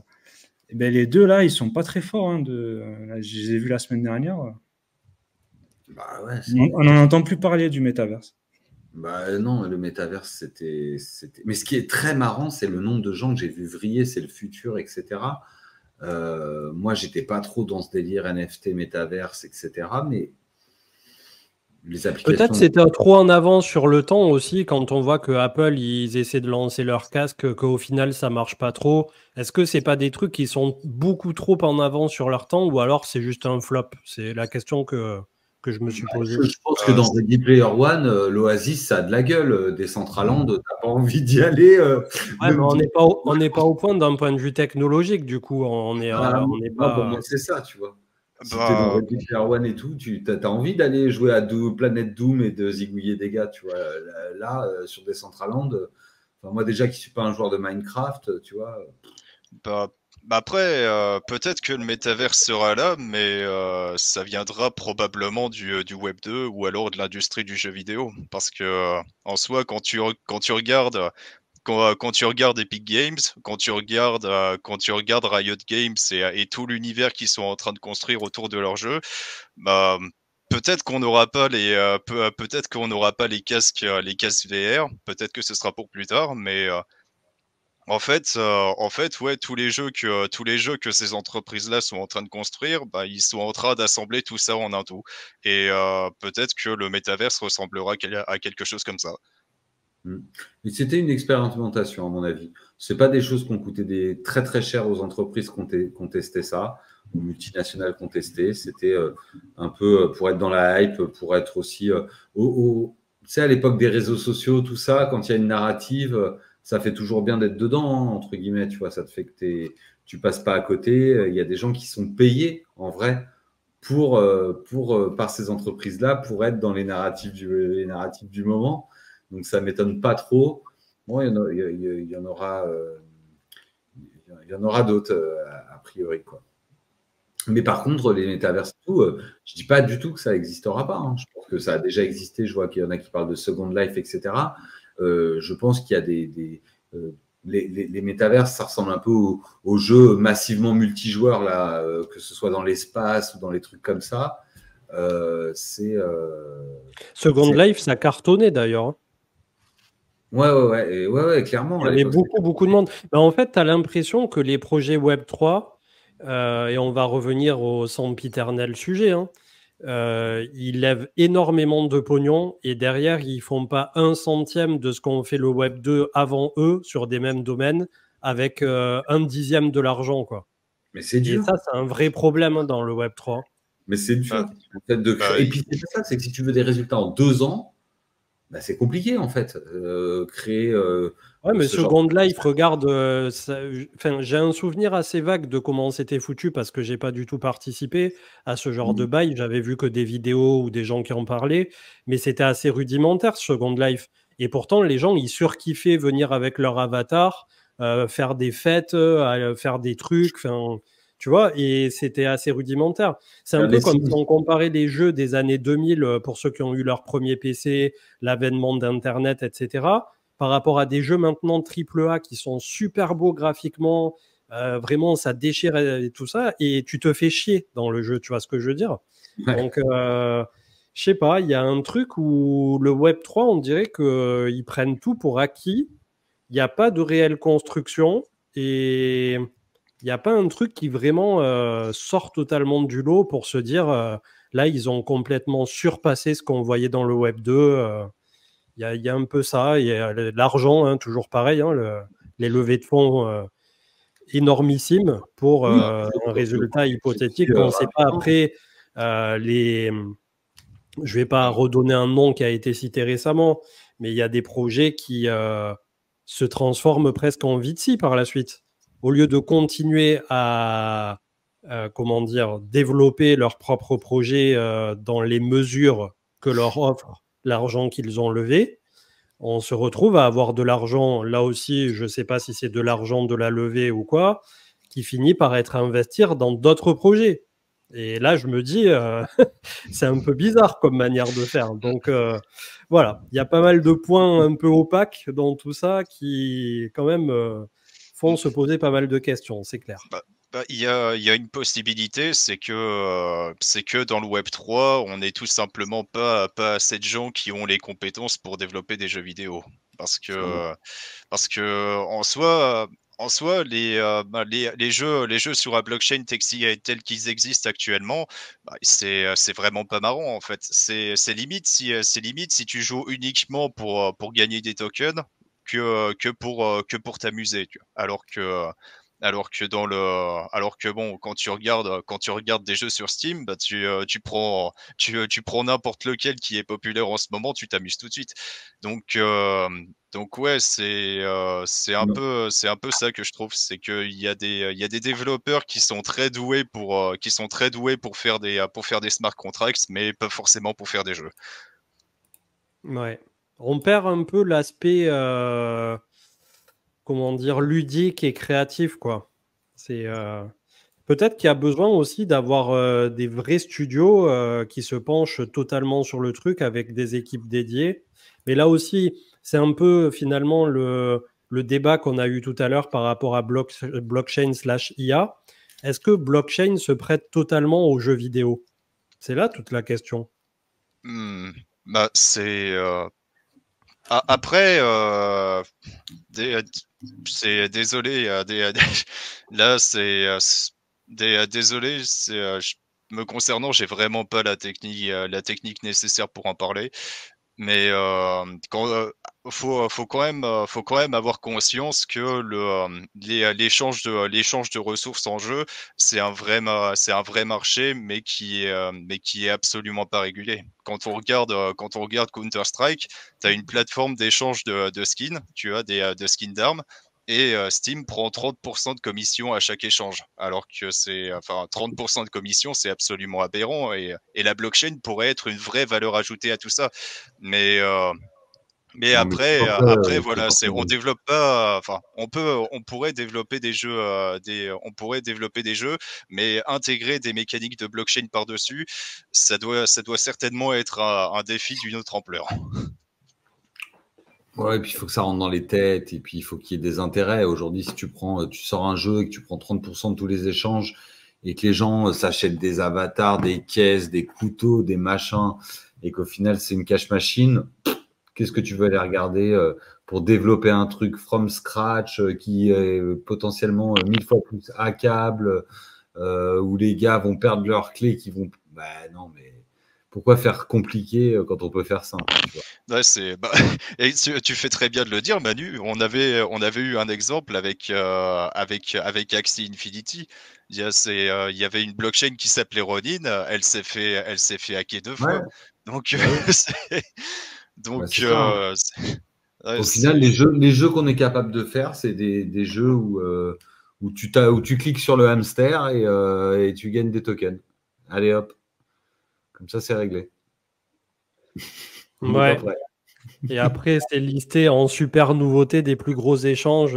Et tu te dis, quand tu vois ça, le renouveau du cycle, tu te dis, on en est encore loin, tu vois. Ouais, c'est clair. Surtout quand tu développes des vrais trucs et tout, que tu galères et machin, tu te dis, waouh, le gars, il a sorti juste une app qui compte les clics. Et...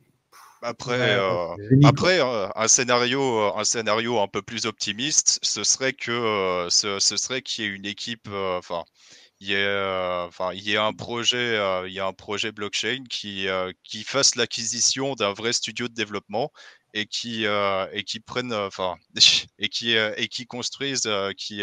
construisent des vrais jeux grâce à cette équipe. Ça peut être une solution. Parce que quand je vois les prémices, justement, c'est un truc auquel je m'étais pas mal intéressé et j'ai trouvé ça super intéressant. Des jeux, justement, je reviens, c'est con à dire, hein, ça fait un peu vieux con, justement, de dire c'était mieux avant, mais les studios, la créativité qu'ils avaient dans les jeux vidéo, justement, entre 95 et 2005, et ils travaillaient avec très peu de moyens, c'était beaucoup de remises en question, des fois c'était 3, 4, 5 personnes, maximum 10 dans une équipe, et ça te sortait des jeux de fous furieux. Donc, c'est même pas une question de moyens ou une question de... J'ai l'impression c'est un peu lazy, tu vois. Ça se laisse porter, ça lève, et ensuite, ça fait plus grand-chose. Enfin, je sais pas. D'ailleurs, c'est pour ça que on voit en ce moment que beaucoup de projets repoussent les TGE. J'ai remarqué, vraiment, ils attendent vraiment que le BTC soit en train de vraiment dans un pic haussier pour lâcher le TGE et pour avoir un max d'argent pour pouvoir se développer. J'ai l'impression que s'ils lancent maintenant les projets, ils ne vont pas réussir à survivre au bout de 2-3 ans. Ils sont obligés d'attendre. C'est assez flagrant en ce moment. Ouais, il y a tout un problème par rapport au lancement. Il y en a qui voulaient lancer au printemps 2024, ils se sont fait surprendre par l'arrêt un peu brutal mi-mars. Et là, il y en a plein maintenant qui voudraient le sortir entre maintenant et la fin d'année, parce que pareil, ils sont pas du tout sûrs de la fenêtre. Donc, c'est assez compliqué, et d'autant plus pour des contrats, des fois, qui ont été signés en 2020, 2021, 2022. Il y a des mecs, des investisseurs qui attendent depuis longtemps. Hein, donc... c'est pas évident de contenter tout le monde, et d'autant plus pour les projets qui ont levé à des valos de 2021 et qui aujourd'hui arrivent dans un pseudo sortie de bear market. Enfin voilà, c'est pas foufou hein, des fois hein, pour les sorties de projets. Sur ces belles paroles, ça fait 1h40. On va essayer de ne pas faire trop long parce qu'après, pour YouTube, je sais que ça peut en agacer certains d'entre vous.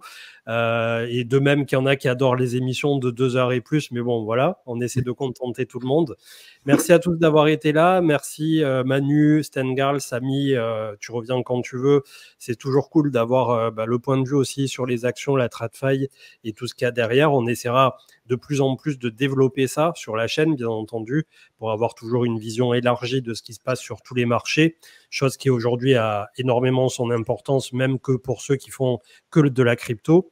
Et donc, on se retrouve mercredi pour la quotidienne. Vous aurez le replay demain sur YouTube, autour de 9h dans ces eaux-là, pour ceux qui sont sur l'heure de Paris. Et on vous souhaite une très bonne soirée. Et merci encore d'avoir été là. Ciao, ciao. Bonne soirée, au revoir. Merci, bonne soirée.